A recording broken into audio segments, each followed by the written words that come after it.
My last Grace video has 90,000 views as of recording this, making it one of my most popular videos ever.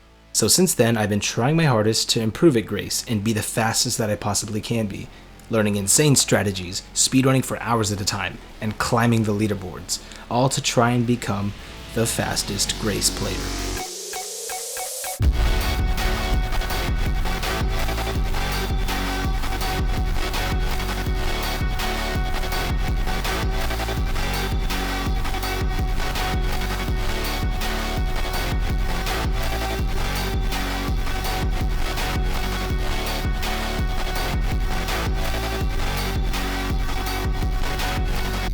My first speedrun on Grace was done during the stream I played it for the first time. In the run, I can be seen spamming slide as it's faster than running normally. After the lever room, I encounter Carnation, and instead of hiding from him in the designated safe spot, I go past it and make my way into safe room 0, hiding from him there instead.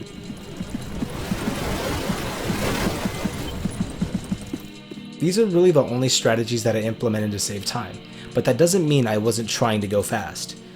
My final time was 7 minutes 42 seconds, a solid start.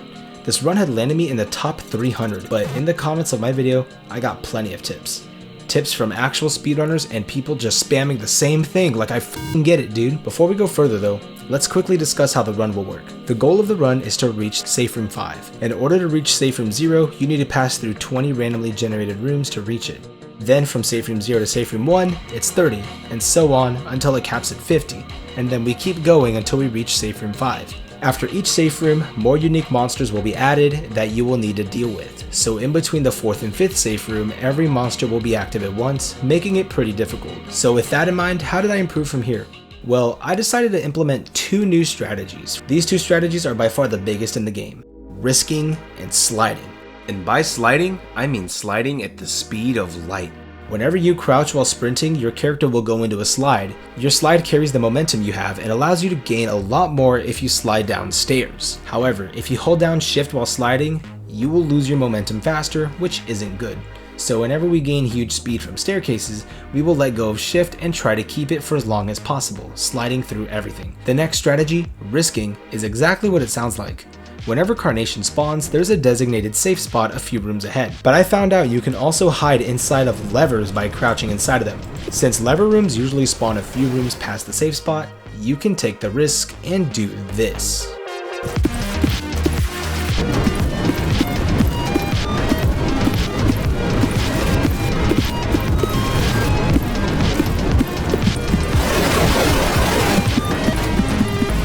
Risking into a lever room saves several seconds each time you do it. So, how many times did I do it in my run? Oh my god, I risked it, yes! Is there anybody else here from the I don't know.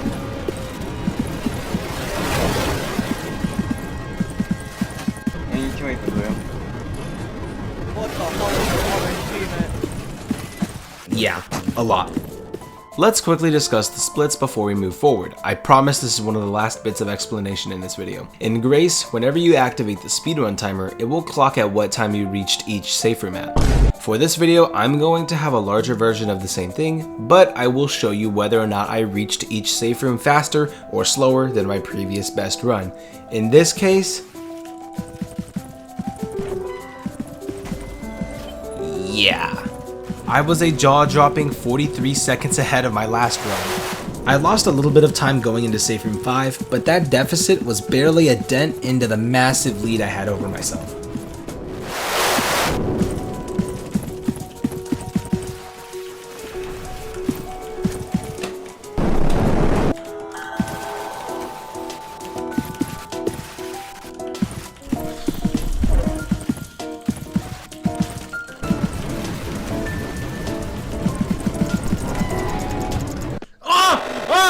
Wait.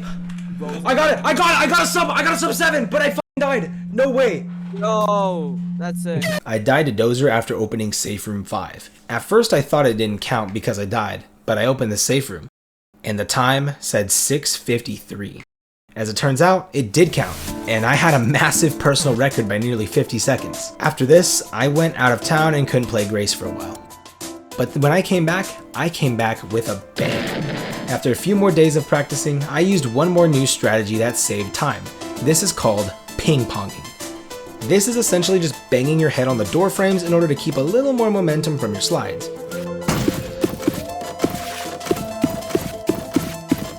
You know, just to go that little bit faster. Even with that in mind, I was still suffering from bad luck. Nice, dude. I reached Safe Room 3 8 seconds slower than my last run, but in the time it took for me to get to Safe Room 4, I had gained some of that time back. Now I just had to slog through the brutal stretch to reach Safe Room 5.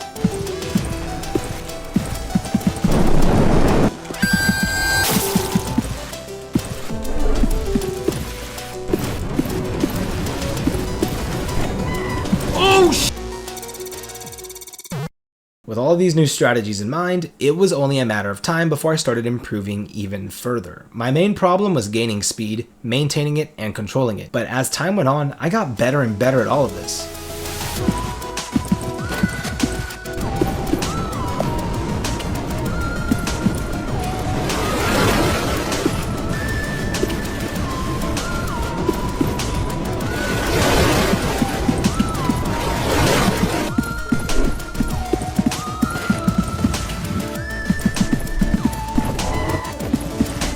A 451 Safe Room 4.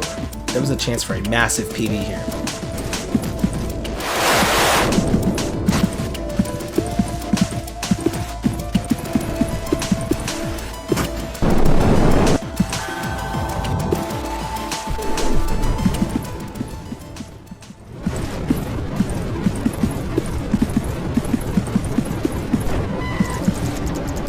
I couldn't have done it if it wasn't for Dad.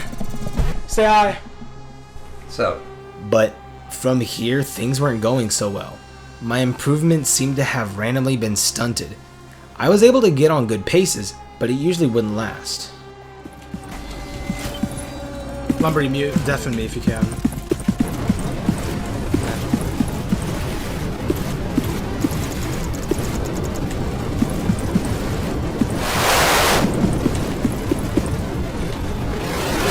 No! Oh my f***ing god! How was that not it? Yeah? You saw that shit? I didn't see it. This was the fastest I had ever reached Safe Room 4. The next day I got on another run that was slightly behind my PB, but in the end, I had pulled it together.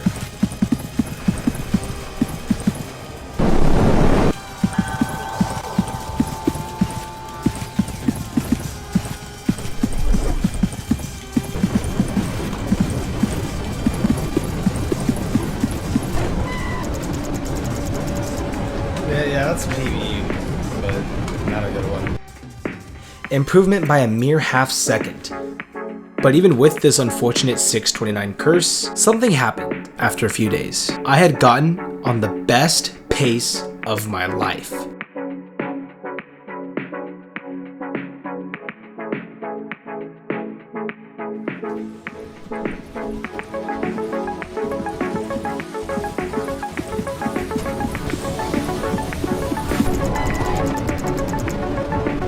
It's over. Today's the day. I break the curse. The 629 curse has been broken.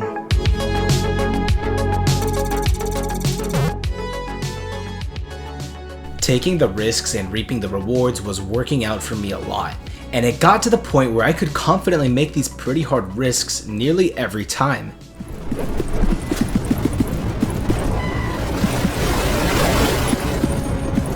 Which is why my mind was blown when on the very same day, I got on a similar pace. 443 Safe Room 4. I was at an 8-second deficit. I was merely practicing to run more later on, and while this pace was good, it wasn't anything mind-blowing to call home about. But then suddenly, I started playing well. Like, really well.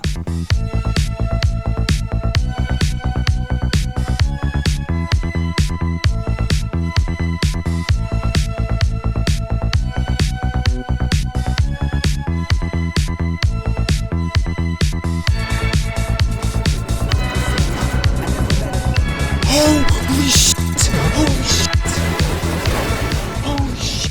I had gained 13 seconds over my previous time. What's even crazier is that if I put these best times together from the 2 separate runs, it could potentially be possible for me to get a sub 6, which means that if I want to get a sub 6, I need to find some way to get these legendary splits back and then save another 2 seconds on top of that.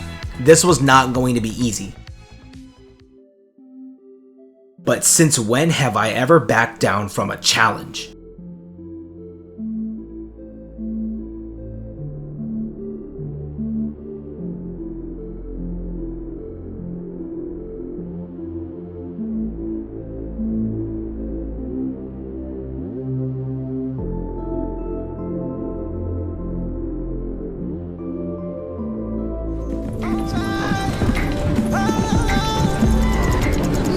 Wait! Oh my god, I did it! I got a 610! Oh my god, no! What the fuck?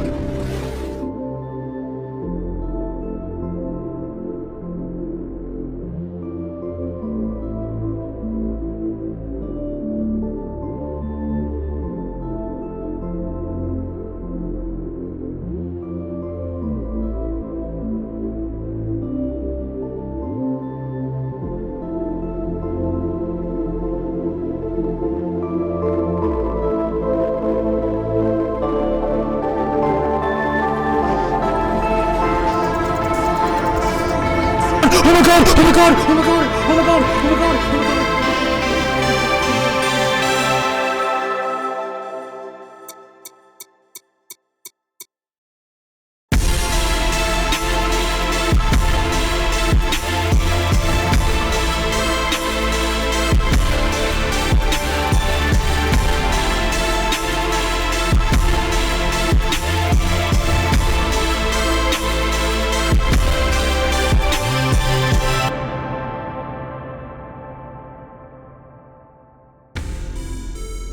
I did it.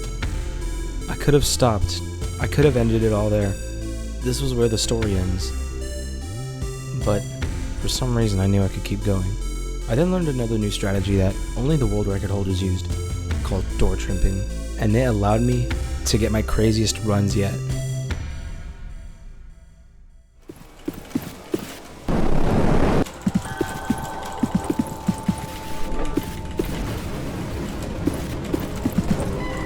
Oh shit! Oh shit! Oh shit! Yes! Yes! Oh my god! Oh my god, I got a 558! Yes!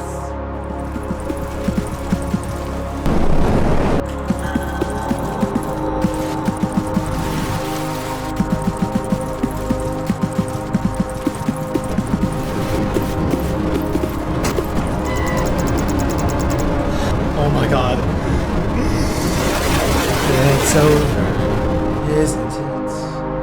It's over, isn't it? It's over.